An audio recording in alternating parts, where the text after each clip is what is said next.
Hello everyone, welcome to the Ankit Gupta ji के YouTube channel. मेरा नाम है अंकित गुप्ता और चलिए शुरू करते हैं आज के डेली करंट अफेयर्स सेशन को। कल आपका सेशन नहीं हो पाया था, यानी कि 6 मार्च, और आज की तारीख है आपकी 7 मार्च। तो 6 तारीख और 7 तारीख दोनों की इंपॉर्टेंट करंट अफेयर्स आज हम लोग आज के सेशन में डिस्कस करेंगे। तो जितने भी लोग सेशन के साथ जुड़ चुके हैं सभी को वेलकम एंड गुड मॉर्निंग, सभी को सुप्रभात और सभी को गुड मॉर्निंग। आप सभी तक मेरी आवाज़ बिल्कुल क्लियरली पहुंच रही हो तो एक बार यस लिखकर बता दीजिए कि यस सर, आवाज़ बिल्कुल क्लियर है, कोई दिक्कत नहीं, कोई समस्या नहीं। तो एक बार यस लिखकर मुझे बता दीजिएगा। चलिए शुरू करते हैं आज के सेशन को बिना किसी देरी के। आज का मोटिवेशन कोट आप सभी के सामने ये रहा, लिखा हुआ है कि यू ओनली लिव वंस। आप केवल एक बार जीते हैं, एक बार मरते हैं। वो एक फिल्म का डायलॉग भी है ना कि आप एक बार जीते हैं एक बार मरते हैं, प्यार भी एक बार ही होता है। वो मोहब्बतें फिल्म का डायलॉग याद आ गया। तो आप एक बार ही जीते हैं। अब आप ये मत कहना नहीं वो सर 7 जन्म होते हैं, वो 7 जन्मों का साथ और वो सारी चीज़ें, देखो वो एक अलग चीज़ है। इस लाइफ की मैं बात कर रहा हूँ तो ये आप एक बार ही जिएंगे, but if you do it right, अगर आप इसे सही तरीके से जिएंगे, once is enough. For example Mahatma Gandhi, एक बार जीवन जिया और नाम अमर हो गया। आज भी आगे आने वाली पीढ़ियां भी उनके बारे में पढ़ेंगी, उनके बारे में सुनेंगी। सचिन तेंदुलकर, आगे आने वाली पीढ़ियां भी उनके बारे में याद रखेंगी। कहने का मतलब है कि आपको कुछ अच्छा करने के लिए बार बार जन्म लेने की ज़रूरत नहीं है, कुछ शानदार करने के लिए बार बार जन्म लेने की ज़रूरत नहीं है। जो लेजेंड्स होते हैं वो एक बार जीते हैं और एक बार में ही वो कुछ ऐसा कर जाते हैं कि हमेशा हर पीढ़ी उन्हें याद रखती है। आपका जीवन है, आपको डिसाइड करना है कि आप इसे किस तरीके से यूटिलाइज करना चाहते हैं। ये एक कैंडल की तरह है आपकी लाइफ, वैसे भी जल ही रही है। ये कैंडल तो आपकी जल ही रही है ना, आप इसे चाहे यूटिलाइज करें या ना करें, धीरे धीरे आपकी लाइफ, धीरे धीरे आपके जो दिन है वो कम हो रहे हैं। कोशिश कीजिए कि अपनी इस कैंडल की लाइट से आप ज़्यादा जिंदगियों को प्रकाशित कर सकें, ज़्यादा लाइट, ज़्यादा जीवन बेहतर बना सकें। ठीक है, हमारे ही एक स्टूडेंट हैं स्मार्ट अविनाश, उन्होंने एक बहुत अच्छा मोटिवेशन कोट भेजा था कि मन के जीते जीत है, मन के हारे हार, हार गए जो बिन लड़े उन पर है धिक्कार। जो बिना लड़े ही हार गए उन पर धिक्कार है, उन पर है धिक्कार जो देखे ना सपना, सपनों का अधिकार असल अधिकार है अपना। तो अपने सपने देखिए, ठीक है, हम उन सपनों को पूरा करने की कोशिश कीजिए। ठीक है, जुट जाइए, ये जीवन बार बार नहीं मिलेगा। ठीक है, चलिए सेशन को शुरू करते हैं। तो सेशन की ये जो पूरी की पूरी पीपीटी है, पूरा का पूरा कंटेंट है, आपको ये पीडीएफ के तौर पर मिल जाएगा। आप क्लास के दौरान चीज़ों को समझते हुए चलिएगा, अच्छे से देखते हुए चलिएगा। अगर कोई भी डाउट आपको रहता है तो मुझे कमेंट सेक्शन में ज़रूर लिखिएगा। ठीक है, अगर आप चैनल पर नए हैं तो आप चैनल को सब्सक्राइब ज़रूर कर लीजिएगा। चैनल को सब्सक्राइब करने के साथ साथ बेल आइकन को भी प्रेस कर लीजिएगा, ताकि अभी आपको सभी क्लासेस के रेगुलर अपडेट्स मिलते रहें। टेलीग्राम चैनल पर आपको सेशन की जो पीडीएफ है वो आपको टेलीग्राम चैनल पर मिलेगी। तो टेलीग्राम चैनल का नाम और उसकी जो लिंक है, बेसिकली आपको इसी वीडियो के नीचे डिस्क्रिप्शन में आपको टेलीग्राम चैनल की लिंक मिल जाएगी, जहां पर आपको पीडीएफ मिलेगा। ठीक है, यूट्यूब चैनल की लिंक ये रही, आप जिस चैनल को देख रहे हैं यही यूट्यूब चैनल है, सब्सक्राइब जरूर कर लीजिएगा। व्हाट्सएप चैनल की लिंक भी मिल जाएगी, जहां पर आपको आर्टिकल अपडेट्स और क्लासेस के अपडेट्स मिलती रहती हैं। तो सेशन को शुरू करा हमने motivational quote of the day के साथ। करंट अफेयर्स एमसीक्यूज को डिस्कस करेंगे। आज हम लोग मार्च मंथ के इंपॉर्टेंट डेज को डिस्कस नहीं करेंगे, वो हमने लास्ट लेक्चर में कंप्लीट किए हैं, अब आगे के लेक्चर्स में उनको देखेंगे।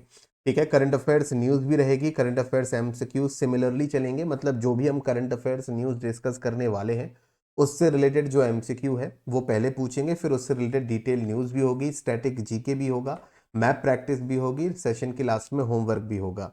और लास्ट सेशन में मैंने आप सभी को जो होमवर्क दिया था, पहले उसका डिस्कशन कर लेते हैं। मैंने टोटल ये 3 क्वेश्चंस आपको यहाँ पर दिए थे लास्ट सेशन में एज अ होमवर्क क्वेश्चन। तो इन तीनों क्वेश्चंस के आंसर देख लेते हैं कि बेंगलुरु ओपन 2025 सिंगल्स का टाइटल किसने आपका यहाँ पर जीता। तो इसका सही जवाब है ब्रैडन हॉल्ट करके। जीएसटी का जो टोटल कलेक्शन है, अभी जो मंथ आपका कंप्लीट हुआ है फरवरी 2025, जो मंथ कंप्लीट हुआ है वहां पर जीएसटी का टोटल कलेक्शन कितना था, तो ये लगभग 1.84 लाख करोड़ का जीएसटी कलेक्शन था। जीएसटी कलेक्शन के पॉइंट ऑफ व्यू से एक कलेक्शन जरूर याद रखना है, और वो कलेक्शन आपका बनता है अप्रैल अप्रैल 2024 का कलेक्शन। अप्रैल 2024 का कलेक्शन जब से हमारे देश में जीएसटी को लागू किया गया है तब से लेकर अब तक का सबसे हाईएस्ट जीएसटी कलेक्शन है हमारे देश में। 2017 डेट आपकी हो जाएगी 1 जुलाई 2017। तो 1 जुलाई हमारे देश में जीएसटी डे भी आपके यहाँ पर मनाया जाता है। तो हमारे देश में जीएसटी को लागू किया गया था। तो 1 जुलाई 2017 से लेकर अब तक अगर किसी भी महीने का जीएसटी कलेक्शन सबसे हाईएस्ट था तो वो अप्रैल 2024 का था। और कितना था? तो वो था आपका 2 लाख मतलब 2.10 लाख करोड़। ये आपका अमाउंट था 2.10 लाख करोड़। 2.10 लाख करोड़ का ये सबसे हाईएस्ट अमाउंट था। और मेरा अनुमान ये है कि जो ये फाइनेंशियल ईयर की क्लोजिंग होगी मार्च में, तो मार्च मंथ के बाद जो अप्रैल मंथ आपका आएगा, अप्रैल 2025 जो आपका आएगा, मे बी वो अब तक का सबसे हाईएस्ट जीएसटी कलेक्शन वाला ईयर हो सकता है, मंथ हो सकता है। ठीक है, ये दुनिया में यानी कि वर्ल्ड लेवल पर वर्ल्ड का फर्स्ट कंट्री आपके यहाँ पर कौन सा है? वर्ल्ड फर्स्ट कंट्री जिसने जीएसटी को लागू किया था, इसका आंसर मुझे वीडियो के नीचे कमेंट सेक्शन में सभी लोग जरूर दीजिएगा। ठीक है, अगला क्वेश्चन ये था कि किसे recently controller general of defence accounts के लिए अपॉइंट किया गया है? Who has been appointed as the controller general of defence account 1 March 2025? तो इसका सही जवाब है डॉक्टर मयंक शर्मा। तो ये तीनों क्वेश्चन मैंने आप सभी को होमवर्क के तौर पर दिए थे और सभी स्टूडेंट्स ने, अनुरूप मून हो गए, श्रद्धा हो गई, स्मार्ट अविनाश हो गई, रिपर्णा भट्टाचार्य हो गई, इन सभी स्टूडेंट्स ने इन क्वेश्चंस का, होमवर्क क्वेश्चंस का सही जवाब दिया है। सेशन के लास्ट में आज भी आपको होमवर्क क्वेश्चंस मिलेंगे, तो उनका आंसर जरूर कर दीजिएगा। एक क्वेश्चन मुझे करेक्ट कराना था लास्ट सेशन में, लास्ट क्लास में ये क्वेश्चन हम लोगों ने डिस्कस किया था, इसका आंसर मुझे करेक्ट कराना था। तो इस क्वेश्चन की अगर हम बात करें कि 2 बिलियन यूएस डॉलर की जो मिसाइल डील आपकी यहाँ पर की है यूक्रेन ने 2 मार्च 2025 को, ये किस कंट्री के साथ की है? तो इसका सही जवाब अमेरिका नहीं है, इसका सही जवाब यूनाइटेड किंगडम है। इसे करेक्ट कर लीजिएगा, बस ये करेक्शन था लास्ट सेशन का। ठीक है, इसके लिए रिपर्णा का शुक्रिया कि याद दिलाने के लिए। चलिए आगे बढ़ते हैं और डिस्कशन अब हम लोग यहाँ पर स्टार्ट करते हैं। सबसे पहले आज के सेशन का पहला क्वेश्चन ध्यान से रीड करिएगा। क्वेश्चन और न्यूज डिस्कशन शुरू कर रहे हैं। पहला question, as a women how much duty free gold can you import from Dubai to India? एक महिला के तौर पर आप दुबई से कितना duty free gold, duty free का मतलब है कि बिना टैक्स के ड्यूटी फ्री गोल्ड आप इंडिया ला सकते हैं, इंडिया में इंपोर्ट कर सकते हैं। ये 10 ग्राम गोल्ड ज्वेलरी होगी, 20 ग्राम गोल्ड ज्वेलरी होगी, 30 ग्राम गोल्ड ज्वेलरी होगी, या फिर 40 ग्राम गोल्ड ज्वेलरी होगी। अभी रिसेंटली एक न्यूज़ चर्चा में है, खबरों में है कि एक एक्ट्रेस हैं जिन्हें गोल्ड की स्मगलिंग करते हुए पकड़ा गया है बेंगलुरु इंटरनेशनल एयरपोर्ट पर। तो हमें इस न्यूज़ से जो हमारे काम का है वो हम लोग इस सेशन में डिस्कस करेंगे। तो पहले तो मुझे बताओ कि एक महिला के तौर पर अगर कोई फीमेल है और वो दुबई से इंडिया आती है, तो अपने साथ कितने ग्राम की या कितने गोल्ड की ज्वेलरी वो ला सकती है जो कि ड्यूटी फ्री है, जिस पर कोई दिक्कत नहीं होगी, कोई टैक्स पे नहीं करना पड़ेगा, कोई इलीगल काम नहीं होगा अगर आप इतना गोल्ड लेकर आते हैं? तो याद रखना, maximum 40 grams of gold jewellery, maximum 40 grams of gold jewellery एक फीमेल दुबई से इंडिया ड्यूटी फ्री लीगली ला सकती है। अब बहुत सारे बॉयज कहेंगे सर हम तो मेल हैं तो हम नहीं ला सकते क्या? एज अ मेल हम कितना ला सकते हैं? तो मेल कैटेगरी में याद रखना कि जो मेल्स हैं, तो मेल कैटेगरी में maximum 20 gram of gold jewellery, और याद रखना ये ज्वेलरी की फॉर्म में ही इंडिया आप ला सकते हो, गोल्ड बिस्केट या गोल्ड कॉइन्स की फॉर्म में नहीं, केवल ज्वेलरी की फॉर्म में। ठीक है, तो 20 ग्राम मैक्सिमम गोल्ड ज्वेलरी एक मेल दुबई से ड्यूटी फ्री इंडिया लीगली ला सकता है, 40 ग्राम एक फीमेल ला सकती है। इस पर हम लोग थोड़ा डिटेल में डिस्कशन करेंगे इस न्यूज़ के साथ। न्यूज़ आपकी चर्चा में है, खबरों में है, वो ये है कि करीब करीब 12.56 करोड़ का जो गोल्ड है, ये गोल्ड सीज कर दिया गया है। ये कन्नड़ एक्ट्रेस आपकी यहाँ पर बनती हैं, आप इनका नाम मुझे जरा कमेंट सेक्शन में लिखकर बताओ इनका नाम क्या है। बेंगलुरु एयरपोर्ट पर इनको पकड़ा गया है, ये गोल्ड की स्मगलिंग कर रही थी। तो ये न्यूज़ में है, चर्चा में है, क्योंकि एक जानी मानी ये कन्नड़ एक्ट्रेस है और इस वजह से न्यूज़ काफ़ी चर्चा में है। ठीक है, तो थोड़ा सा आप डिटेल में पहले इस न्यूज़ को देखते हैं, थोड़ा सा जो एग्जाम के पॉइंट ऑफ व्यू से इंपॉर्टेंट है। फिर थोड़ा सा गोल्ड के ऊपर बातचीत करेंगे कि दुबई से जो गोल्ड इंडिया लाने की जो एक स्मगलिंग वाला काम है, आखिर क्यों लोग ऐसा करते हैं, बड़े बड़े सेलिब्रिटीज या बड़े बड़े लोग इसमें क्यों फंस जाते हैं, क्यों आखिर लोग दुबई में क्योंकि दुबई में लोन जो गोल्ड है वो सस्ता मिलता है, इंडिया में महंगा मिलता है, तो लोग प्रॉफिट कमाने के लिए भी ऐसा करते हैं। सारी चीज़ों पे डालेंगे डिटेल नज़र। तो जो कन्नड़ एक्ट्रेस है, नाम थोड़ा सा दिमाग में रखिएगा, शायद पूछ ले कभी एग्जाम में कि हाल ही में किस सेलिब्रिटी को पकड़ा गया वगैरह। तो रन्या राव इनका नाम आपके यहाँ पर बनता है। और कैंपेगौड़ा इंटरनेशनल एयरपोर्ट, जिसे शॉर्ट में किया एयरपोर्ट हम कहते हैं, कैंपेगौड़ा इंटरनेशनल एयरपोर्ट ये बेंगलुरु का इंटरनेशनल एयरपोर्ट है। कुछ समय पहले इस एयरपोर्ट को दुनिया के सबसे ब्यूटीफुल एयरपोर्ट का अवार्ड भी दिया गया था। तो यहाँ पर इलीगली इनको गोल्ड की स्मगलिंग के लिए पकड़ा गया है। ये दुबई से गोल्ड लेकर इंडिया आई थी, जो कि लीगली नहीं लाना चाहिए था। तो इसे हम स्मगलिंग कहते हैं, मतलब चोरी छुपाकर ये गोल्ड इंडिया ला रही थी। करीब 14.8 किलोग्राम ये गोल्ड लेकर आ रही थी, फॉरेन ऑरिजिन गोल्ड, यानी कि वो गोल्ड जो इंडिया में इंपोर्ट हो रहा था किसी फॉरेन कंट्री से, जिसकी टोटल कीमत 12.56 करोड़ थी। और ये गोल्ड इन्होंने एक मॉडिफाइड बॉडी जैकेट में छुपाकर ये इंडिया लेकर आ रही थी। Authorities revealed that she had travelled to Dubai and astonishing 30 times over the past year, मतलब पिछले एक साल में ये लगभग 30 बार दुबई इन्होंने ट्रैवल किया है। टोटल 30 टाइम्स इन्होंने दुबई ट्रैवल किया है पिछले एक साल में। और इस तरीके से अप्रॉक्स इन्होंने हर ट्रिप में करीब 12 से 13 लाख रुपए की अर्निंग की है, प्रॉफिट कमाया है। दुबई से सस्ता गोल्ड ये खरीद कर लाई, इंडिया लाई और उसे महंगे पर बेचा। इस तरीके से ये इन्होंने सारी चीज़ें की है। इन्हें पकड़ा ऐसे गया था कि ये अथॉरिटीज़ को तब शक हुआ क्योंकि ये लगभग हर ट्रिप पे एक ही जैसे कपड़े पहनती थी, क्योंकि वो कपड़े इस तरीके से, क्योंकि इन्होंने जिस तरीके से कपड़ों को मॉडिफाई कराया था, सोना छुपाकर ले जाने के लिए मॉडिफाई कराया था, तो बेसिकली उन्होंने उससे उनको पकड़ लिया। अब आते हैं मुद्दे की बात पर। ये तो रहा चर्चा का विषय कि भाई आखिर दुबई से गोल्ड इंपोर्ट करना ये चर्चा में क्यों है, क्योंकि ये केस आपका हुआ। अब सवाल ये उठता है कि how much gold jewellery is allowed without tax scrutiny, मतलब आप दुबई से इंडिया कितना गोल्ड ला सकते हैं जिस पर आपको टैक्स ना पे करना पड़े, जो आप लीगली इंडिया इंपोर्ट कर सकते हैं, तो उसका अमाउंट कितना है या वो कितना गोल्ड आपका यहाँ पर हो सकता है। तो उस पर बातचीत हम लोग यहाँ पर करेंगे, ठीक है।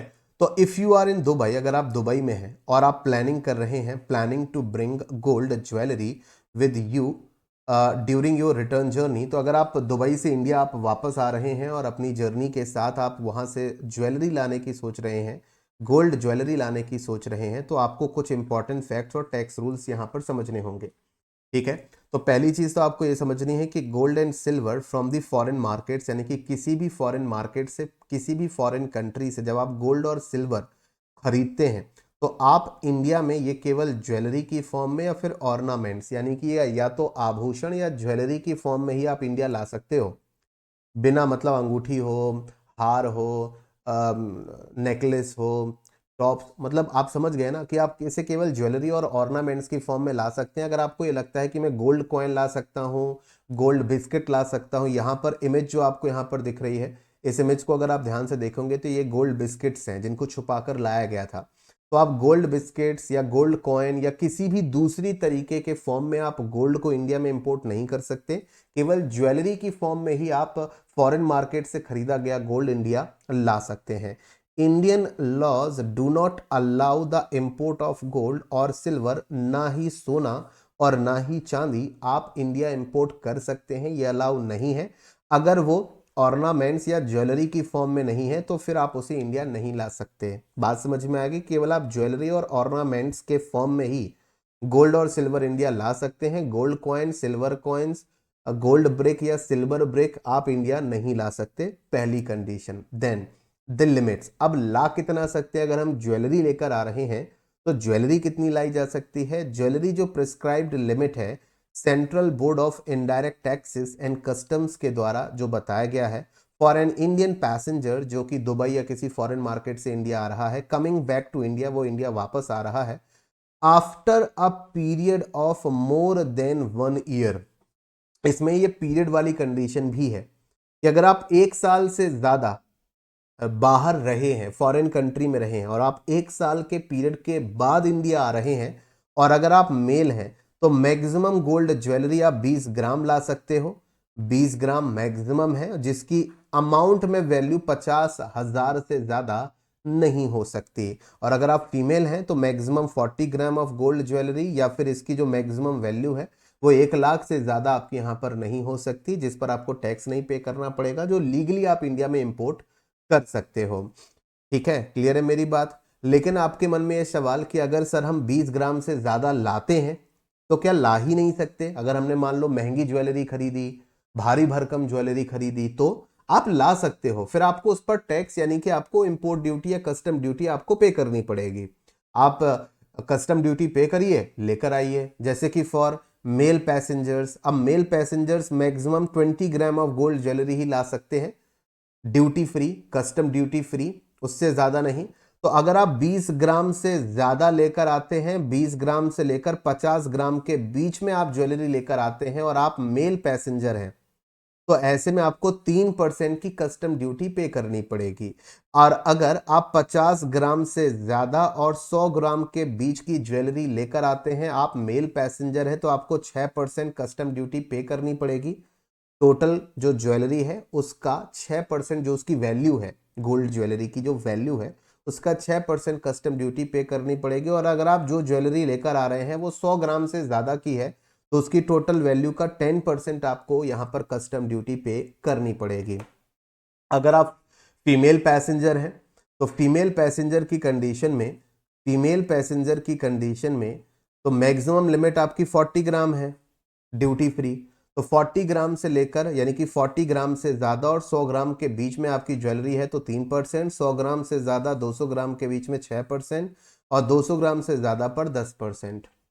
लोग यही बचाने की कोशिश करते हैं कि ये जो 10% तक मैक्सिमम कस्टम ड्यूटी लगती है, अगर ये बच जाए तो जितने का हम यहाँ पर सोना लेकर आ रहे हैं मार्केट में, तो हम बेचेंगे तो हमें मार्केट की वैल्यू मिलेगी।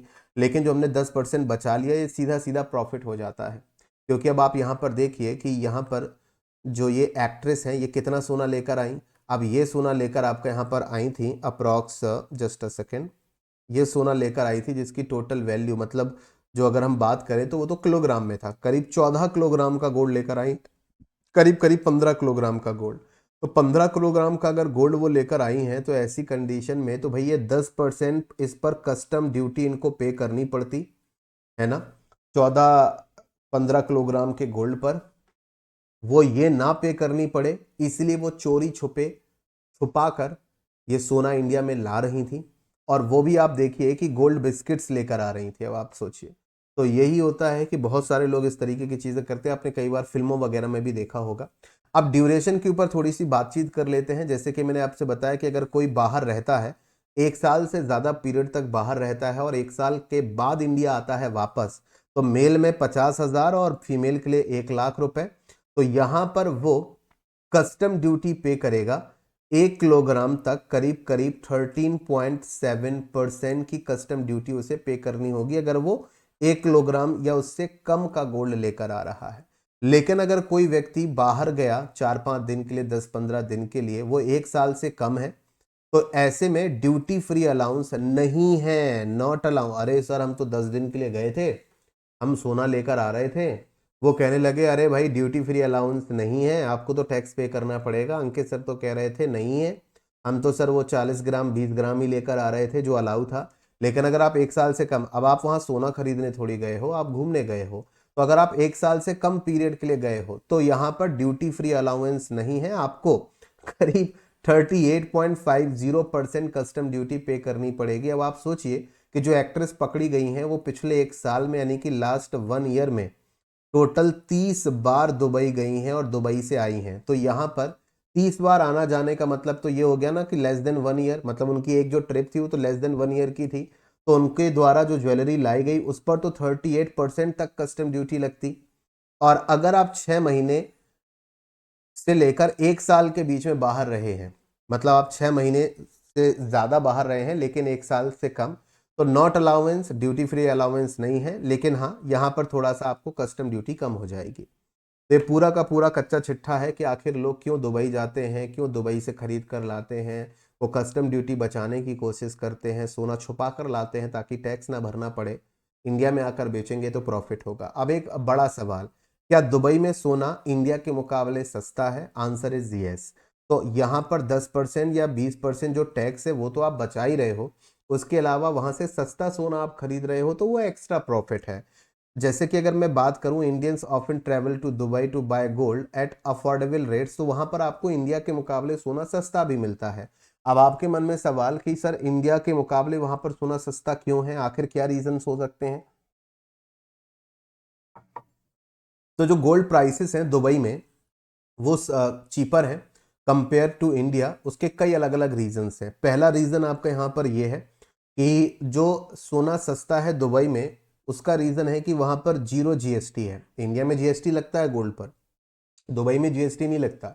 तो चाहे आप बुलियन फॉर्म में खरीदें, चाहे आप गोल्ड ज्वेलरी के फॉर्म में खरीदें, सोने पर जीएसटी नहीं लगता। बुलियन फॉर्म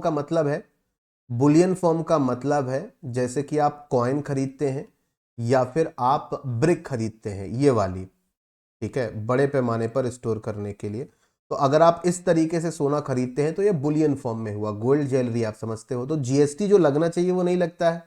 इंडिया में 3% जीएसटी लगता है गोल्ड पर, वहां नहीं लगता है। तो जो जीएसटी वहां लगना चाहिए नहीं लगता है, तो जीएसटी का अमाउंट कम हो गया, सोना सस्ता हो गया दुबई में। इसके अलावा Dubai jewellery stores charge a reasonable manufacturing cost. India में अगर आप ज्वेलरी बनवाने जाते हो तो मैन्युफैक्चरिंग कॉस्ट इंडिया में काफ़ी हाई है, लेकिन जो दुबई के ज्वेलरी स्टोर्स हैं वो आपकी जो मैन्युफैक्चरिंग कॉस्ट है वो काफ़ी कम है, तो जो मैन्युफैक्चरिंग कॉस्ट का अमाउंट है वो भी कम हो गया, जिसकी वजह से 24 कैरेट का जो गोल्ड है दुबई में वो 5 से 7% चीपर है then India.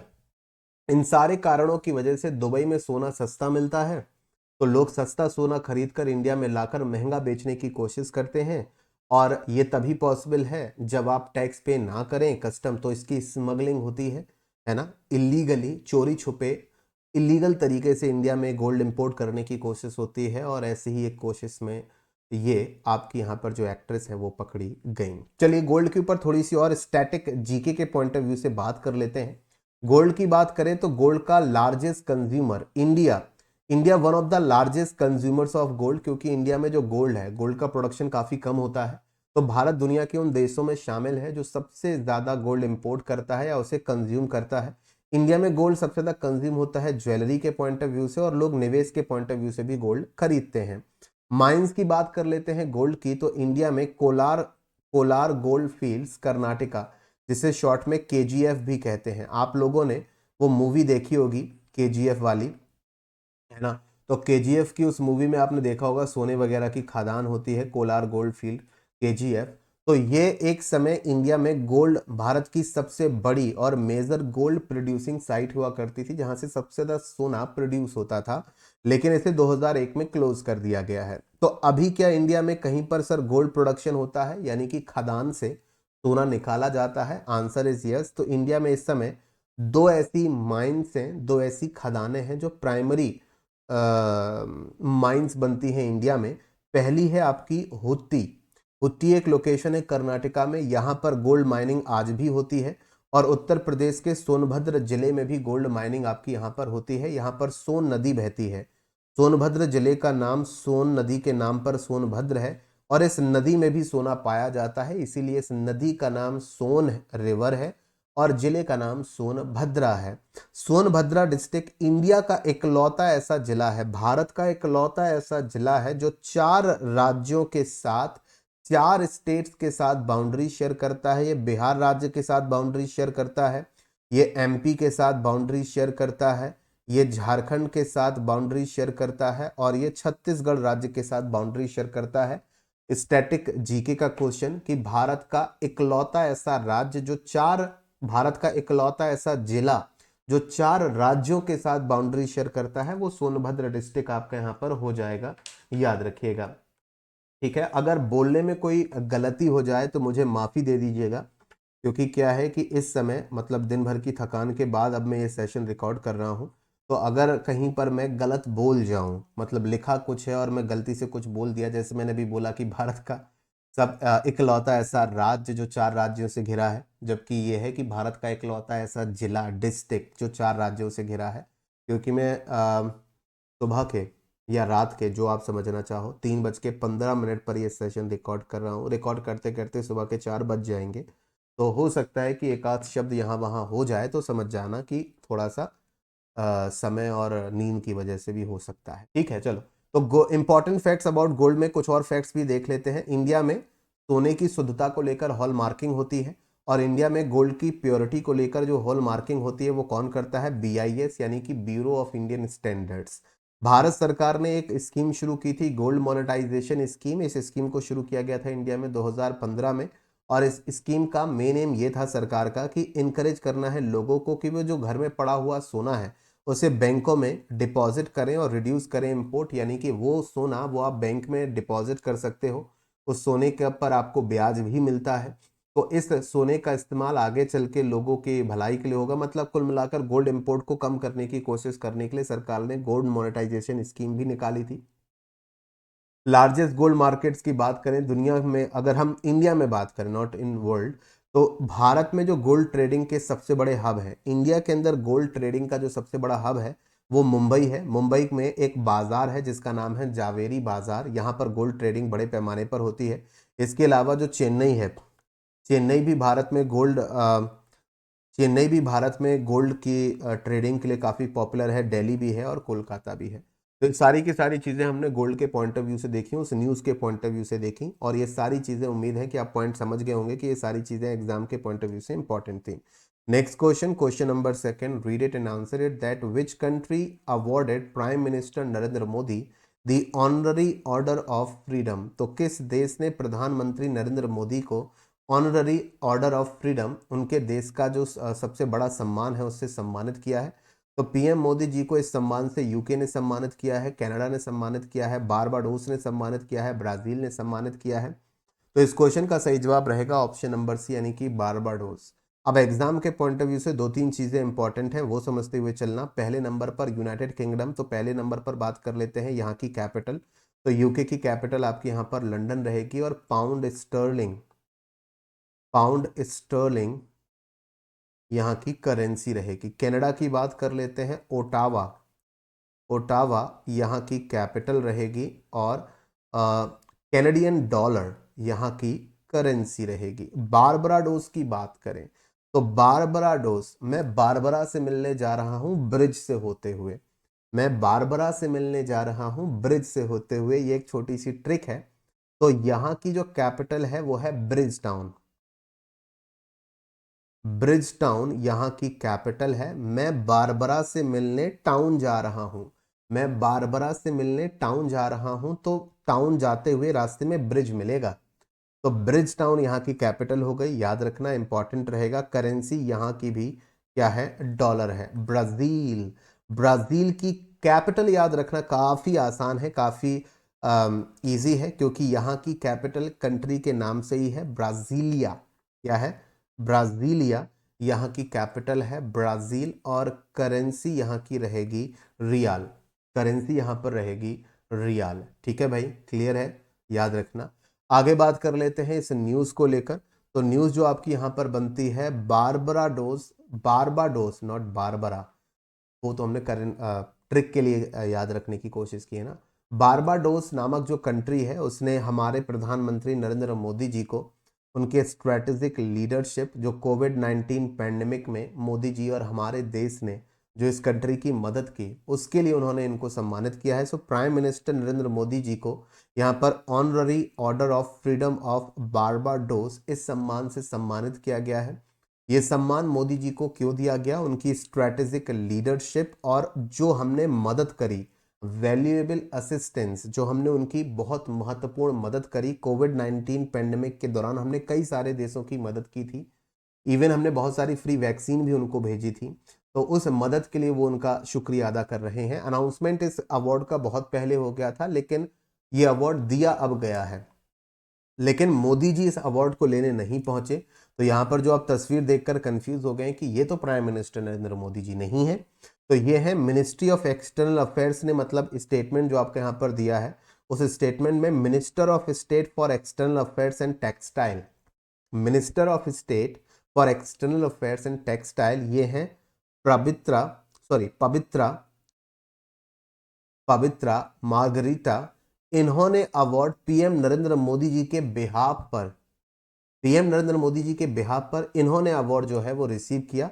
Ceremony bridge town में हुई, bridge town capital of Barbados, ठीक है। ब्रिज टाउन, बारबरा से मिलने टाउन जाना है बाया ब्रिज, याद रखना कभी कैपिटल भूलोगे नहीं। कैसी है ये ट्रिक बताना लिखकर मुझे, ये मैंने अभी अभी सोच के आपको बता दी कि हाँ भाई ऐसे याद कर लेना, ठीक है। इस अवार्ड के अनाउंसमेंट की बात करें तो ये अवार्ड का अनाउंसमेंट जो आपके यहाँ पर है वो आपका 2024 में हुआ था। तो जो बारबाडोस के प्राइम मिनिस्टर हैं उनका नाम है मिया आमोर मोटली, मिया आमोर मोटली, याद रखना प्राइम मिनिस्टर का नाम, प्राइम मिनिस्टर ऑफ बारबाडोस। इनकी मीटिंग हुई थी पीएम नरेंद्र मोदी जी के साथ 20 नवंबर 2024 को। इसी मीटिंग के दौरान ये अनाउंसमेंट हो गया था।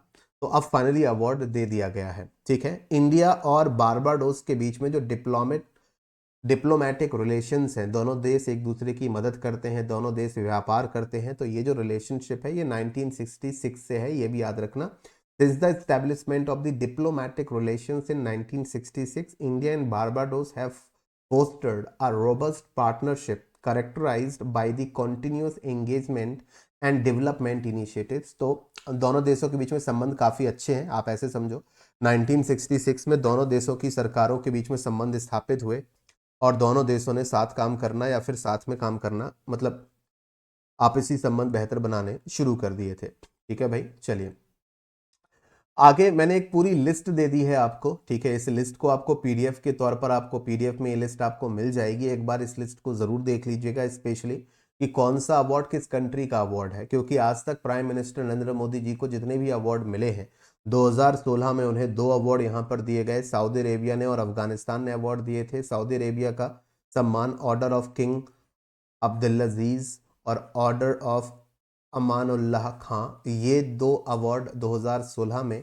ये हाईएस्ट सिविलियन अवार्ड्स हैं सभी कंट्रीज के जो पीएम मोदी जी को दिए गए। 2018 में फिलिस्तीन कंट्री ने दिया grand collar of the state of फिलिस्तीन, मालदीव्स ने दिया ऑर्डर ऑफ इजुद्दीन। 2019 में यूएई ने दिया ऑर्डर ऑफ जायद, 2019 में यूएस ने दिया लीजन ऑफ मेरिट, 2020 में फिजी ने दिया companion of the order of Fiji, 2023 में पापुआ न्यू गिनी ने दिया ऑर्डर ऑफ लोगोहू, 2023 में इजिप्ट ने दिया ऑर्डर ऑफ द नील, 2023 नील या नाइल वहाँ की जो नदी है उसके नाम पर। फ्रांस ने दिया लीजन ऑफ ऑनर 2023 में, भूटान ने दिया order of the dragon king, Russia ने दिया order of the saint Andrew 2024 में, नाइजीरिया ने दिया order of the Niger, Guyana ने दिया order of the excellence of Guyana, Kuwait ने दिया order of the Mubarak the great and Barbados order of the freedom of Barbados. तो ये थोड़ा सा ध्यान में रखना कौन कौन सी कंट्रीज हैं, थोड़ा सा आप इस लिस्ट को याद कर पाएँ तो अच्छा है, किन किन कंट्रीज ने अभी अवार्ड दिए हैं। अभी आप ज़्यादा पुराना भी ना जाओ, तो आप कम से कम जो 2024 के अवार्ड्स हैं वो ज़रूर देख लेना, जो लास्ट ईयर के अवार्ड्स हैं किन किन कंट्रीज ने दिए वो ज़रूर देख लेना, और उनके नाम कौन कौन से हैं वो ज़रूर देख लीजिएगा। मैप प्रैक्टिस के तौर पर ये देख लेते हैं कि बारबाडोस नामक जो कंट्री हम यहाँ पर देख रहे हैं ये दुनिया के नक्शे पर, वर्ल्ड के मैप पर कहाँ पर मौजूद है। तो आप देख सकते हैं ये वाला जो कॉन्टिनेंट है ये है आपका कॉन्टिनेंट साउथ अमेरिका, सॉरी, ये कॉन्टिनेंट जो आपके सामने है ये कॉन्टिनेंट है आपका साउथ अमेरिका, ये है साउथ अमेरिका। ये वाला कॉन्टिनेंट है आपका नॉर्थ अमेरिका, ये है आपका अफ्रीका, ये है आपका एशिया, दुनिया का सबसे बड़ा कॉन्टिनेंट, ये है आपका ऑस्ट्रेलिया, ये है आपका यूरोप, ठीक है। तो बारबाडोस की लोकेशन आपको देखने को मिल जाएगी। यहाँ पर जो ये हिस्सा है ये है एक ओशियन, ओशियन, ये ओशियन है अटलांटिक ओशियन। तो अटलांटिक ओशियन में आप यहाँ पर देखोगे कैरेबियन ओशियन है, वहाँ पर ये बारबाडोस कंट्री मौजूद है, और ये हमें साफ पता चल रहा है कि ये एक आइलैंड कंट्री है। तो बारबाडोस एक आइलैंड कंट्री आपकी यहाँ पर बनती है, कैरेबियन सी के पास हमें बारबाडोस नामक कंट्री देखने को मिलेगा। ब्रिजटाउन यहाँ की कैपिटल जो है वो एक कोस्टल सिटी है, मतलब समुद्र के किनारे मौजूद है आपके यहाँ पर, ठीक है भाई। ये यहाँ की सबसे ऊंची पर्वत चोटी है माउंट हिलाबे, ठीक है। तो ये लोकेशन हमने देख ली कि भाई कहाँ पर बारबाडोस वर्ल्ड पे मौजूद है। आगे की न्यूज़ को डिस्कस करने से पहले बस आपको याद दिला दूं, अगर आप चैनल पर नए हैं तो चैनल को सब्सक्राइब ज़रूर कर लीजिएगा, क्लास की जो पीडीएफ है, आप लोग बार बार पूछते हैं कि सर पीडीएफ कहाँ पर मिलेगी। क्लास की पीडीएफ आपको टेलीग्राम पर मिलेगी। टेलीग्राम चैनल की लिंक वीडियो के नीचे डिस्क्रिप्शन में आपको मिल जाएगी, तो वहां पर जाकर आप टेलीग्राम चैनल ज्वाइन कर सकते हैं, पीडीएफ आपको वहीं से मिल जाएगी। Next question, read it and answer it quickly. In February 2025 which two countries sign MOU, memorandum of understanding. MOU का फुल फॉर्म होता है to enhance cooperation in the वॉश का फुल फॉर्म है water sanitation and hygiene sector. तो फरवरी 2025 में किन दो देशों ने वॉश क्षेत्र में सहयोग बढ़ाने के लिए एमओयू पर हस्ताक्षर किए थे? एक एमओयू साइन किया था, ये न्यूज़ हम लोग डिस्कस कर चुके हैं। बस ये एमसीक्यू है जो आप सभी के साथ डिस्कस करना था। इसका सही जवाब है इंडिया एंड नेपाल। यहाँ पर फटाफट से डिस्कस करेंगे। बांग्लादेश की कैपिटल एंड करेंसी, बांग्लादेश नहीं, हाँ, बांग्लादेश की कैपिटल आपकी रहेगी ढाका, करेंसी आपकी यहाँ पर रहेगी टका। मेरे साथ साथ आप भी रिवाइज करते हुए चलना। श्रीलंका की बात करें तो यहाँ की जो एडमिनिस्ट्रेटिव कैपिटल है श्रीलंका की, वो है श्री जयवर्धनेपुरम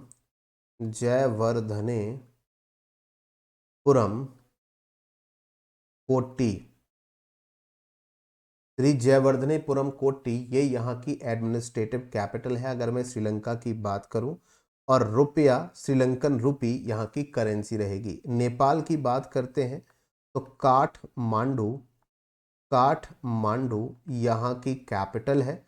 काठमांडू सिटी को सिटी ऑफ टेम्पल्स भी कहा जाता है, मंदिरों का शहर। यहाँ पर एक बहुत ही विश्व प्रसिद्ध मंदिर पशुपतिनाथ टेम्पल मौजूद है। नेपाल की करेंसी भी आपकी रुपया है, यानी कि नेपाली रुपी। भूटान की बात कर लेते हैं तो यहाँ की कैपिटल आपकी यहाँ पर रहेगी थिम्फू यहाँ की कैपिटल रहेगी। और निगल ट्रम आपकी यहाँ पर करेंसी रहेगी। निगल ट्रम यहाँ की करेंसी रहेगी, याद रखिएगा, ठीक है। ये सारी चीजें साथ साथ रिवाइज करते हुए चलो। आई नो कि बहुत सारे लोगों को याद होंगी, बहुत सारे लोगों को पता होंगी, लेकिन कोई बात नहीं, साथ ही साथ रिवाइज कर लेंगे तो भूलेगा नहीं, ठीक है। Prime minister Narendra Modi has inaugurated the Vantara initiative in Jamnagar, Gujarat. So what is the primary purpose of the Vantara initiative? प्रधानमंत्री नरेंद्र मोदी जी ने हाल ही में गुजरात के जामनगर में वनतारा पहल का उद्घाटन किया है। तो जो वनतारा पहल है उसका प्रमुख उद्देश्य क्या है? एग्रीकल्चर को प्रमोट करने के लिए है, ताकि एक सेफ हेवन मिले एनिमल्स को, उसके लिए है। यहाँ पर जू बनेगा। To construct wild life tourism park. तो ये जो वनतारा इनिशिएटिव है रिलायंस का, इसका मेन एम है कि जो एनिमल्स हैं, परेशान हैं, जिनको प्रताड़ित किया गया है, बीमार जानवर हैं, ठीक है, तो उनके लिए एक सेफ हेवन हो, उनके रहने के लिए एक अच्छी जगह बन सके और उनको यहाँ पर ट्रीटमेंट वगैरह भी दिया जा सके। तो प्राइम मिनिस्टर नरेंद्र मोदी जी ने जो वनतारा है इनिशिएटिव, उसका उद्घाटन किया। ये एक यूनिक वाइल्ड लाइफ कंजर्वेशन यानी कि वन्य जीव संरक्षण, यानी कि यहाँ पर जो भी वन्य जीव लाए जाएंगे उन्हें सुरक्षित तरीके से रखा जाएगा, रेस्क्यू करके लाए जाएंगे। मतलब कई बार सर्कस में या कई बार लोग उन्हें पालतू बना के रख लेते हैं, जैसे एलिफेंट वगैरह हो गए, तो उनको प्रताड़ित भी करते हैं। तो ऐसे जानवर जो सर्कस में या किसी दूसरी जगह पर परेशान है, प्रताड़ित हैं, उनको यहाँ रेस्क्यू करके लाया जाएगा, वापस से उनको नया जीवन दिया जाएगा, रहने का नया स्थान मिलेगा जामनगर गुजरात में। ये इनिशिएटिव प्रोवाइड करेगा एक safe haven for animals while promoting ecological sustainability and wild life welfare. जानवरों का उद्धार होगा, उनका कल्याण होगा, इकोलॉजिकल सस्टेनेबिलिटी आएगी, है ना। जानवरों के लिए एक सेफ हेवन, एक जगह रहेगी। ये जो वनतारा इनिशिएटिव है, इसे स्टैब्लिश किया गया है रिलायंस इंडस्ट्रीज ने। उनका जो ट्रस्ट है रिलायंस फाउंडेशन, उसकी मदद से उन्होंने इसे स्टैब्लिश आपके यहाँ पर किया है। Next question number 6, that according to the India's first ever river dolphin survey, how many river dolphins were recorded?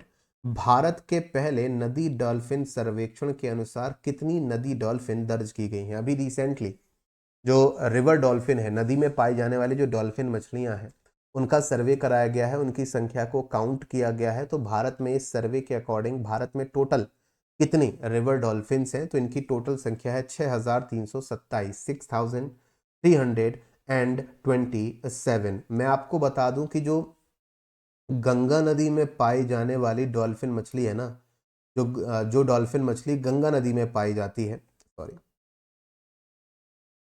जो डॉल्फिन मछली गंगा नदी में पाई जाती है वो हमारे देश की नेशनल एक्वाटिक एनिमल भी है।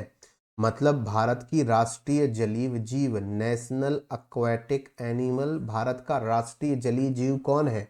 गंगा नदी में पाए जाने वाली गंगा रिवर डॉल्फिन भारत की नेशनल एक्वाटिक एनिमल है। और उत्तर प्रदेश सरकार ने अभी कुछ समय पहले गंगा नदी में पाए जाने वाली डॉल्फिन मछली को यूपी की स्टेट एक्वाटिक एनिमल घोषित किया है। यानी कि उत्तर प्रदेश राज्य की राजकीय जलीय पशु गंगा नदी डॉल्फिन, या गंगा नदी में पाई जाने वाली डॉल्फिन, या गंगैटिक डॉल्फिन, और हमारे देश की राष्ट्रीय जलीय जीव national aquatic animal Gangetic dolphin. ये पॉइंट याद रखिएगा। इस पर डिटेल डिस्कशन कर लेते हैं। तो वर्तमान में जो टोटल पॉपुलेशन है, अभी रिसेंटली जो डॉल्फिन एस्टिमेशन लगाया गया है, जो सर्वे कराया गया है, पता चला है कि 6327 टोटल डॉल्फिन्स की पॉपुलेशन है इंडिया में। और 6327 में से 6324 जो डॉल्फिन हैं वो गंगा नदी डॉल्फिन है, यानी कि वो गंगा रिवर में पाई गई हैं। और मात्र 3 डॉल्फिन आपकी इंडस नदी यानी कि सिंधु नदी में पाई गई हैं। ठीक है, जिसमें से नंबर 1 पोजीशन में सबसे ज्यादा जो डॉल्फिन है वो उत्तर प्रदेश स्टेट में है। दैट्स वाई कि गंगैटिक डॉल्फिन या गंगा नदी में पाई जाने वाली डॉल्फिन उत्तर प्रदेश राज्य की राजकीय जलीय जीव स्टेट एक्वेटिक एनिमल क्यों है? क्योंकि उनकी संख्या वहां सबसे ज्यादा है। अगर आप उत्तर प्रदेश से हैं तो आप ये संख्या याद कर लो, 2397।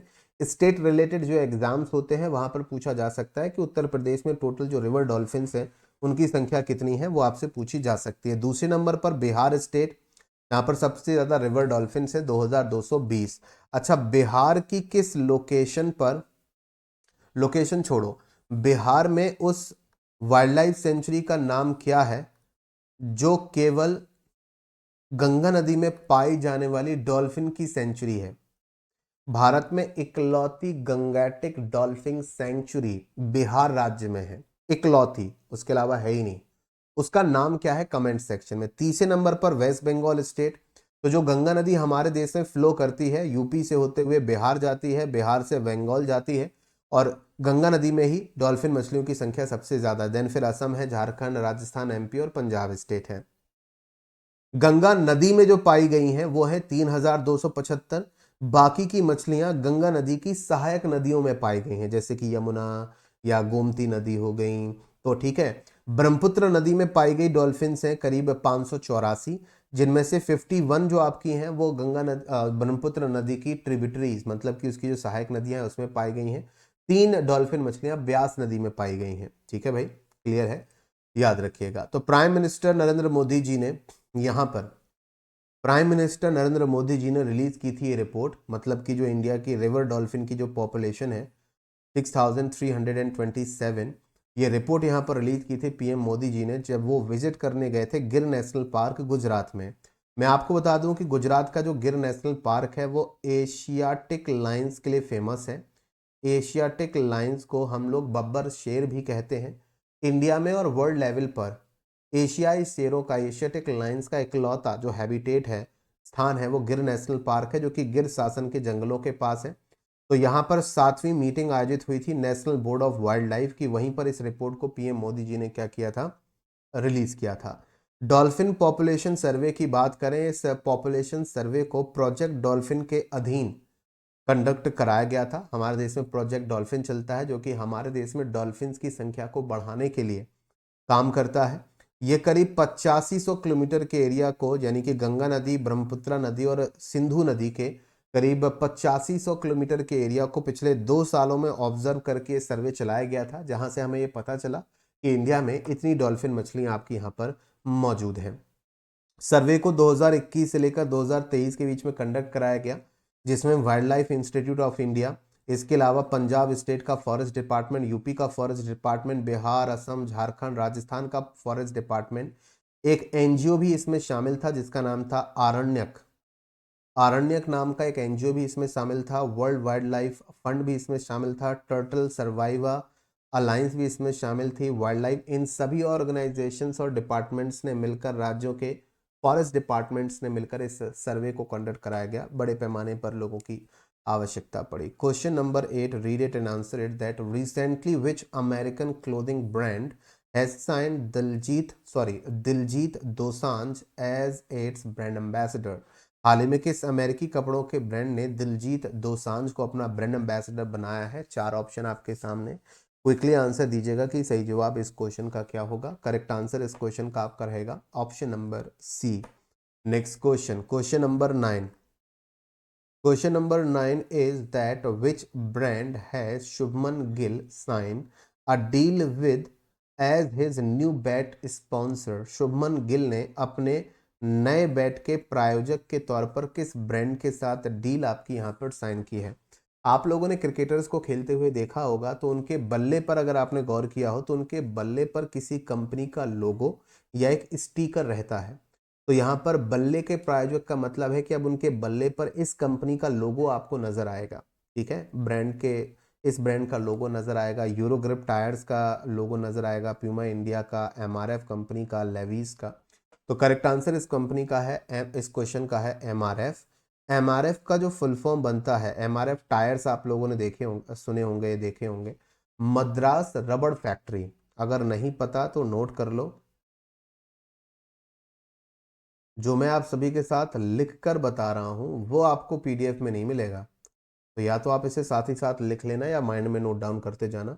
मद्रास रबड़ फैक्ट्री एमआरएफ का फुल फॉर्म होता है। तो अब इन्होंने एमआरएफ कंपनी के साथ टाई अप कर लिया है, तो अब इनके बैट पर इसका एमआरएफ कंपनी का जो लोगो है वो आपको नजर आएगा। यूरो ग्रुप टायर्स की बात करें तो रिसेंटली यूरो ग्रुप टायर्स ने ब्रांड एम्बेसडर बनाया है किसे? एम एस धोनी को। एम एस धोनी को अपना ब्रांड एम्बेसडर किसने बनाया? यूरो ग्रुप टायर्स ने बनाया। प्यूमा इंडिया ने भी ब्रांड एम्बेसडर बनाया। रिसेंट की अगर मैं बात यहाँ पर करूँ तो प्यूमा इंडिया ने ब्रांड एम्बेसडर बनाया, पी से प्यूमा, पी से P V Sindhu. PV Sindhu badminton खिलाड़ी को अपना ब्रांड एम्बेसडर बनाया प्यूमा इंडिया ने। अभी अभी हमने यहाँ पर देखा कि ये जो अमेरिकन क्लोथिंग ब्रांड है, इन्होंने दिलजीत दोसांझ को अपना ब्रांड एम्बेसडर बनाया इससे प्रीवियस क्वेश्चन में। तो ये सारी चीजें भी मैंने आपको यहाँ पर रिवाइज करा दी। इंडियन ओपनिंग बैटर हैं शुभमन गिल, इन्होंने एमआरएफ के साथ नए बैट स्पॉन्सर की डील आपके यहाँ पर साइन कर ली है। अभी तक शुभमन गिल किस कंपनी के बैट से, या यूं कहें कि कौन सी कंपनी इनके बैट को स्पॉन्सर करती थी, तो वो थी सीएट टायर्स। तो सीएट का लोगो आपने देखा होगा। अंडर 19, मतलब ये अंडर 19 क्रिकेट टीम में भी खेले हैं, तो वहां से लेकर अब तक अभी आईसीसी चैंपियंस ट्रॉफी में आप लोगों ने देखा होगा, अभी रिसेंट के मैच में आपने देखा होगा कि शुभमन गिल ने एमआरएफ का जो बैट था वो लिया हुआ था, अभी जो रिसेंट मैच हुआ था उसमें। अच्छा, डील की बात करें तो गिल अब उन लोगों की फेहरिस्त में शामिल हो गए हैं जिसमें सचिन तेंदुलकर और विराट कोहली भी शामिल हैं। तो सचिन तेंदुलकर भी अपने बैट पर एमआरएफ का लोगो लगाकर खेलते थे, उनके बैट को एमआरएफ स्पॉन्सर करता था। विराट कोहली भी करंट सिनेरियो में बात करें तो वो भी एमआरएफ के बैट से खेलते हैं। तो ये दो महान, बहुत कम, एमआरएफ ने बहुत कम खिलाड़ियों को स्पॉन्सर किया है, तो सचिन तेंदुलकर और विराट कोहली, और उसके बाद अब शुभमन गिल हो गए। ठीक है, तो रिसेंट ब्रांड एम्बेसडर्स की लिस्ट आपको यहाँ पर मिल जाएगी, एक बार इसको अच्छे से देख लीजिएगा, रिवाइज कर लीजिएगा। जैसे कि अभी हमने देखा कि जो American clothing brand Levi's, Diljit Dosanjh, Puma India, PV Sindhu, Tata Mumbai marathon के लिए ब्रांड एम्बेसडर बनाए गए हैं Mo Farah, M S Dhoni Eurogrip tyres, Rashmika Mandanna जानी मानी एक्ट्रेस, इन्हें चेन्नई बेस्ड एक रियल एस्टेट डेवलपर कंपनी है डीआरए, इन्होंने अपना ब्रांड एम्बेसडर बनाया था। सोनू सूद को ब्रांड एम्बेसडर बनाया गया था। टूरिज्म एडवाइजर बनाया गया था थाईलैंड के लिए। तो ये थोड़ा सा लिस्ट में जरूर देख लीजिएगा।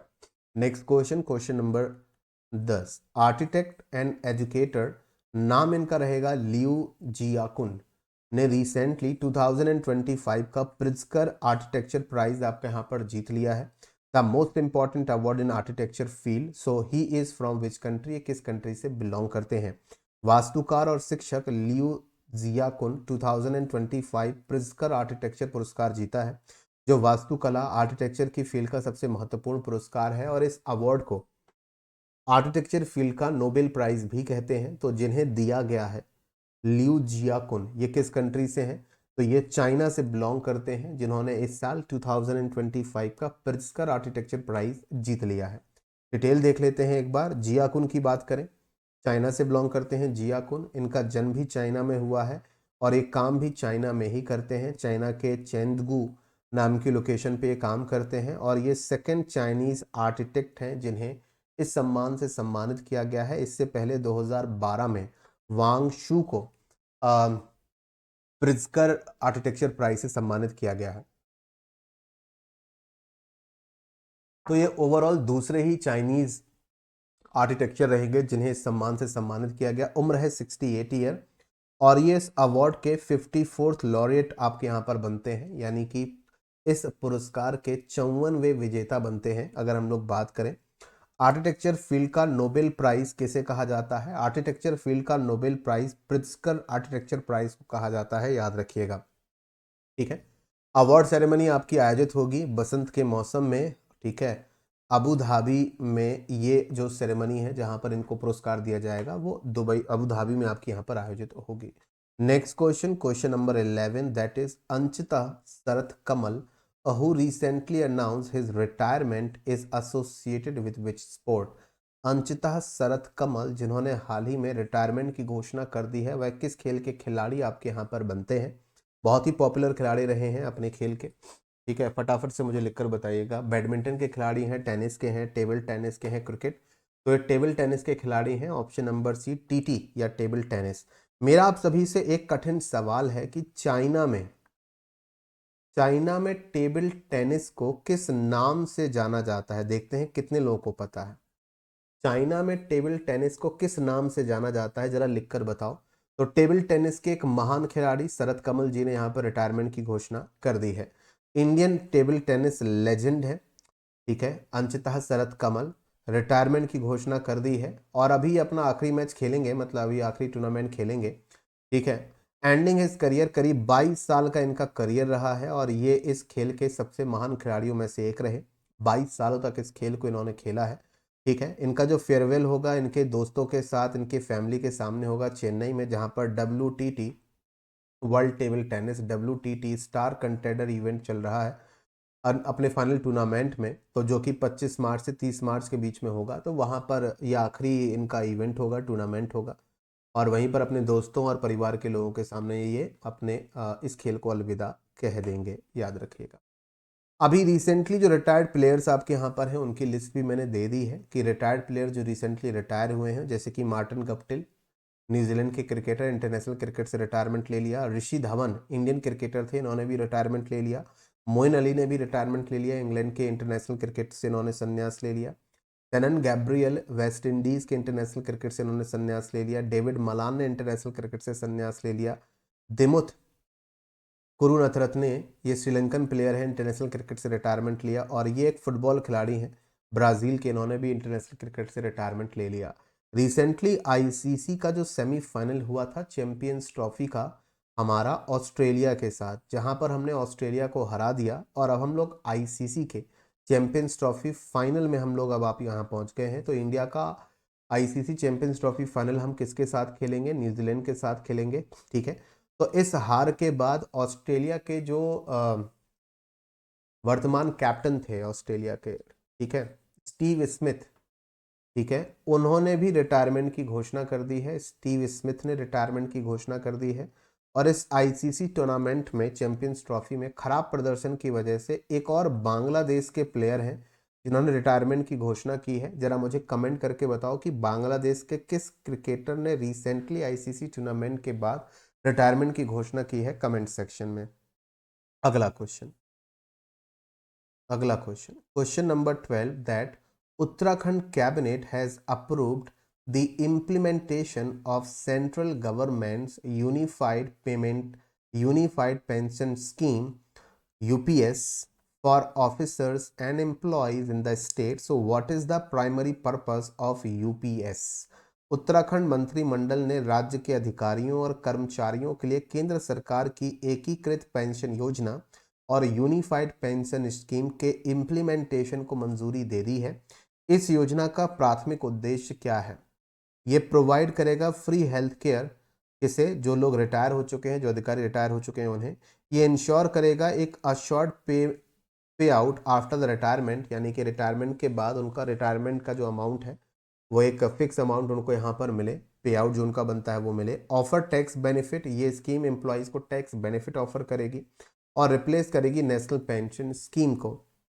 तो रिसेंटली उत्तराखंड कैबिनेट ने जो सेंट्रल गवर्नमेंट की यूनिफाइड पेंशन स्कीम सभी अधिकारियों और एम्प्लॉयज़ को जो स्टेट में है उनके लिए इम्प्लीमेंट करने के लिए अप्रूवल दे दी है।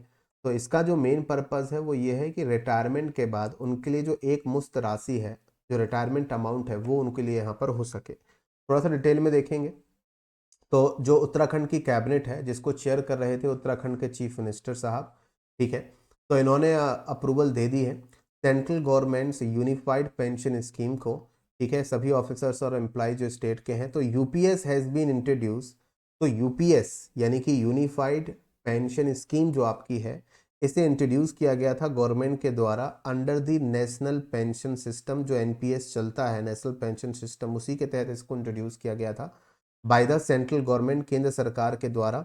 और किसके लिए? For the central government employees, तो जो सेंट्रल गवर्नमेंट के एम्प्लॉयज़ हैं एनपीएस के अंतर्गत उनके तहत, so that they may receive a assured पे आउट आफ्टर देयर रिटायरमेंट, ताकि रिटायरमेंट के बाद उन्हें जो उनका अमाउंट मिलना चाहिए रिटायरमेंट अमाउंट वो मिले। यूनिफाइड पेंशन स्कीम ऑपरेशनल हो जाएगी, ध्यान रखना ये एग्जाम के पॉइंट ऑफ व्यू से एक नंबर पर पूछा जा सकता है। तो यूनिफाइड पेंशन स्कीम ऑपरेशनल हो जाएगी 1 अप्रैल जो फाइनेंशियल ईयर शुरू होगा 2025 में, तो यूनिफाइड पेंशन स्कीम आपकी ऑपरेशनल हो जाएगी, ठीक है। बात करते हैं उत्तराखंड स्टेट की। यहाँ की विंटर कैपिटल देहरादून है, गैरसेन यहाँ की समर कैपिटल है, पुष्कर सिंह धामी यहाँ के चीफ मिनिस्टर हैं, गुरमीत सिंह यहाँ के गवर्नर बनते हैं। Next question, question number 13, that which in which category has Rishabh Pant been nominated for the Laureus World Sports Award 2025? याद रखना नॉमिनेट हुए हैं ऋषभ पंत को लॉरियस वर्ल्ड स्पोर्ट्स अवार्ड 2025 में किस कैटेगरी में नामित किया गया है? इन्हें breakthrough player of the year, sportsman of the year, best cricket performance और कमबैक ऑफ द ईयर।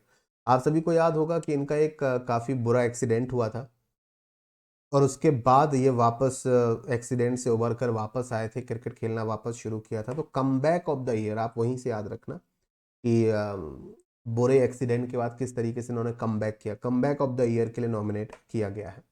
आगे बात करते हैं, अभी आगे और भी एमसीक्यूज हैं जो हमें डिस्कस करने हैं, लेकिन उससे पहले कुछ न्यूज़ डिटेल में देखेंगे। जैसे कि ropeway project from the Sonprayag to Kedarnath, केंद्रीय कैबिनेट ने या जो कैबिनेट कमेटी है उन्होंने अप्रूवल दे दी है सोनप्रयाग से लेकर केदारनाथ का जो टोटल डिस्टेंस है 12.9 किलोमीटर का, वो रोपवे प्रोजेक्ट उसके लिए अप्रूव कर दिया है। तो अगली बार जब आपको यहाँ पर केदारनाथ जाना हो तो आप रोपवे से जा सकते हैं। तो cabinet committee on economic affairs जिसकी अध्यक्षता कर रहे थे प्राइम मिनिस्टर नरेंद्र मोदी, उन्होंने अप्रूवल आपकी यहाँ पर दे दी है कि भाई कंस्ट्रक्शन आप कर सकते हैं। कंस्ट्रक्शन होगा 12.9 किलोमीटर का रोपवे बनेगा। रोपवे तो जानते हो ना, ये जो इमेज आपको दिख रही है उसमें तारों पर केबल कार आपको दिखती है रोपवे में, है ना। तो ये सोनप्रयाग से केदारनाथ की दूरी को कवर करेगी। ये आप पहाड़ों पर चढ़ाई ना करके आप बाय रोपवे आप जा सकते हैं उत्तराखंड में। इसके लिए अप्रूवल जो आपकी यहाँ पर है वो दे दी गई है, ठीक है। Project will be developed on design build and finance operate and transfer mode, मतलब कि इसको डिजाइन किया जाएगा, बनाया जाएगा, इसकी फाइनेंस गवर्नमेंट देगी, ऑपरेट करेगी, सब कुछ होने के बाद ये इसे निजी हाथों में ट्रांसफर कर दिया जाएगा। At a total capital cost, इस पर करीब 4,000 करोड़ से ज्यादा की कॉस्टिंग यानी कि इस पर खर्च आएगा, ठीक है। लेकिन जो डिस्टेंस है वो काफ़ी कम हो जाएगी, समय काफ़ी कम हो जाएगा जब आप रोप वे से जाओगे, ठीक है। Reserve bank of India RBI ने अपॉइंट किया है अजीत रत्नाकर जोशी को एज द ईडी यानी कि एग्जीक्यूटिव डायरेक्टर। तो अजीत रत्नाकर जोशी को रिसेंटली एग्जीक्यूटिव डायरेक्टर बनाया गया है आरबीआई में। यह आरबीआई के स्टैटिस्टिक्स, इंफॉर्मेशन मैनेजमेंट और फाइनेंशियल स्टेबिलिटी डिपार्टमेंट्स को क्या करेंगे? मैनेज करेंगे। नाम याद रखना, अजीत रत्नाकर जोशी आरबीआई में ईडी बनाए गए हैं, ठीक है। Statistics, information management, financial stability department को देखेंगे। Joshi was previously the principal advisor in the same department, तो इससे पहले वो इसी डिपार्टमेंट में प्रिंसिपल एडवाइजर थे। ओवर द 3 डिकेड्स, पिछले 30 सालों का एक्सपीरियंस है इनके पास statistics, IT, cyber risk management का। तो इसका लाभ आरबीआई को मिलेगा, ठीक है। क्लियर है मेरी बात? चलिए आगे बात करते हैं कुछ और एमसीक्यूज की। क्वेश्चन नंबर 14 रहेगा, रीड करके इसका आंसर दीजिएगा। That what is the size of the Indian contingent competing in the Special Olympics World Winter Games in 2025? 2025 में विशेष ओलंपिक विश्व शीतकालीन खेलों में प्रतिस्पर्धा करने वाले भारतीय दल का साइज, मतलब कितने लोग इस टीम में शामिल हैं? Torino 2025 special Olympics World Winter games में भारत की तरफ से कितने मेंबर की टीम भेजी जा रही है? भारत की तरफ से 49 मेंबर की टीम, 49 मेंबर्स की जो टीम है वो आपकी यहाँ पर भेजी जा रही है। ठीक है भाई, क्लियर है मेरी बात? चलिए अगला question. Question number 15, what is the name of the initiative launched by the Ministry of Panchayati Raj to develop gender sensitive governance at the grassroots level? जमीनी स्तर पर लिंग संवेदनशील शासन यानी कि gender sensitive governance, female male को साथ लेकर चलना, स्पेशली फीमेल्स पर ध्यान देना, इसको विकसित करने के लिए पंचायती राज मंत्रालय के द्वारा एक पहल आपकी यहाँ पर रिसेंटली शुरू की गई है। इस पहल का नाम क्या है? इस पहल का नाम है मॉडल विमेन फ्रेंडली ग्राम पंचायत, यानी कि जो ग्राम पंचायतें होती हैं वो विमेन फ्रेंडली ग्राम पंचायतें बने, उसके लिए ये इनिशिएटिव शुरू किया गया। ऑप्शन नंबर बी इस क्वेश्चन का सही जवाब है। Question number 16, What is the name of the initiative launched by the Ministry of Panchayati Raj for Women Elective Representatives? पंचायती राज मंत्रालय के द्वारा महिला निर्वाचित प्रतिनिधियों के लिए शुरू की गई पहल, मतलब कि पंचायती लेवल पर, ग्राम पंचायत लेवल पर जो महिलाएं रिप्रेजेंटेटिव चुनी गई हैं ग्राम पंचायत के लिए, उनके लिए जो इनिशिएटिव शुरू किया गया है उसका नाम क्या है? सशक्त महिला अभियान, सशक्त पंचायत नेत्री अभियान, महिला पंचायत लीडरशिप स्कीम और एम्पावर पंचायत स्कीम। इसका सही जवाब है ऑप्शन नंबर बी, सशक्त पंचायत नेत्री अभियान। Question number 17, that what is the minimum monthly pension provided by the Pradhan Mantri Shram Yogi Maandhan scheme after the age of 60? Pradhan Mantri Shram Yogi मानधन योजना के द्वारा 60 वर्ष की आयु के बाद प्रदान की जाने वाली जो मिनिमम मासिक पेंशन होगी वो कितनी होगी? बताएगा सही जवाब। मिनिमम मासिक पेंशन जो आपकी यहाँ पर होगी वो कितनी होगी? 3,000 रुपये हर महीने 60 साल की आयु के बाद। अगर आप प्रधानमंत्री श्रम योगी मानधन योजना से जुड़े हैं, 60 साल की आयु के बाद हर महीने मिनिमम 3,000 रुपये, 6,000 रुपये, 7,000 रुपये या फिर 9,000 रुपये। तो इसका सही जवाब है ऑप्शन नंबर ए, 3,000 रुपये। Question number 18, that who chaired the 9th meeting of the mission steering group for the national health mission? तो राष्ट्रीय स्वास्थ्य मिशन के लिए मिशन संचालन समूह की 9वीं बैठक की अध्यक्षता किसने की? अब ये जो हेल्थ से रिलेटेड मिशन है, तो जो हमारे यूनियन हेल्थ मिनिस्टर हैं जेपी नड्डा साहब, वही इसमें शामिल होंगे, बट ऑब्वियस है, तो option number C is the right answer here. Question number 19, that where was the 12th regional 3R and circular economy forum in Asia and Pacific held? Asia और प्रशांत क्षेत्र में 12वां क्षेत्रीय 3R और सर्कुलर इकोनॉमी फोरम किस शहर में आयोजित किया जा रहा है? तो इस क्वेश्चन का आंसर सभी लोग वीडियो के नीचे कमेंट सेक्शन में देंगे। देखते हैं कितने लोगों को इसका जवाब पता है। 2 और क्वेश्चन है जिसके आंसर आपको देने हैं। क्वेश्चन नंबर 20 का आंसर भी वीडियो के नीचे कमेंट सेक्शन में आप सभी को देना है। ये क्वेश्चन भी आपके लिए होमवर्क क्वेश्चन है कि what was the theme of the 16th jumbo Majumdar international seminar? इसका की थीम जो है वो आपकी यहाँ पर क्या बनेगी? और क्वेश्चन नंबर 21, इसका आंसर भी वीडियो के नीचे कमेंट सेक्शन में, that who flagged of the first ever trials of hydrogen powered heavy duty trucks in India? यानी कि जो आपके हाइड्रोजन से चलने वाले हैवी ड्यूटी ट्रक्स, इनके परीक्षण को रिसेंटली हरी झंडी किसने दिखाई है? ये 3 क्वेश्चन मैं आपको होमवर्क के तौर पर दे जा रहा हूँ। उम्मीद है कि सभी लोग वीडियो के नीचे कमेंट सेक्शन में इसका आंसर जरूर करेंगे और आप लोगों के द्वारा दिए गए आंसर्स कि किन किन स्टूडेंट्स ने सही जवाब दिए हैं वो अगले सेशन में, नेक्स्ट सेशन की शुरुआत में आपको दिखाया जाएगा और इन तीनों क्वेश्चंस को हम लोग नेक्स्ट सेशन की शुरुआत में डिस्कस भी करेंगे। ये कंप्लीट पीपीटी, ये जो कंप्लीट कंटेंट है, पीपीटी है, वो आपको टेलीग्राम चैनल पर मिल जाएगा। टेलीग्राम चैनल की जो लिंक है वो इसी वीडियो के नीचे डिस्क्रिप्शन में आपको मिल जाएगी। लिखा होगा अंकित गुप्ता सर टेलीग्राम चैनल, तो आप टेलीग्राम चैनल को ज्वाइन कर लीजिएगा, तो वहीं पर आपको जो पीडीएफ है इस सेशन की वो मिल जाएगी। चैनल पर नए हैं तो चैनल को सब्सक्राइब करना ना भूलें, बेल आइकन पर प्रेस जरूर करें ताकि आपको सभी क्लासेस के अपडेट्स मिलते रहें। आज के लिए इस सेशन में इतना ही और thank you so much everyone. इस सेशन को लाइक और शेयर ज़रूर कीजिएगा। सुबह के 4 बजने वाले हैं, 3:55 हो रहे हैं, 5 मिनट बाद सुबह के 4 बज जाएंगे। एफर्ट्स मैं आप सभी के लिए लगा रहा हूं। अगर आपको सेशन पसंद आया हो, मेहनत पसंद आई हो, एफर्ट्स पसंद आए हो तो सेशन को लाइक और शेयर ज़रूर करिएगा। मिलते हैं अगले सेशन में आप सभी के साथ। अंकित गुप्ता साइन।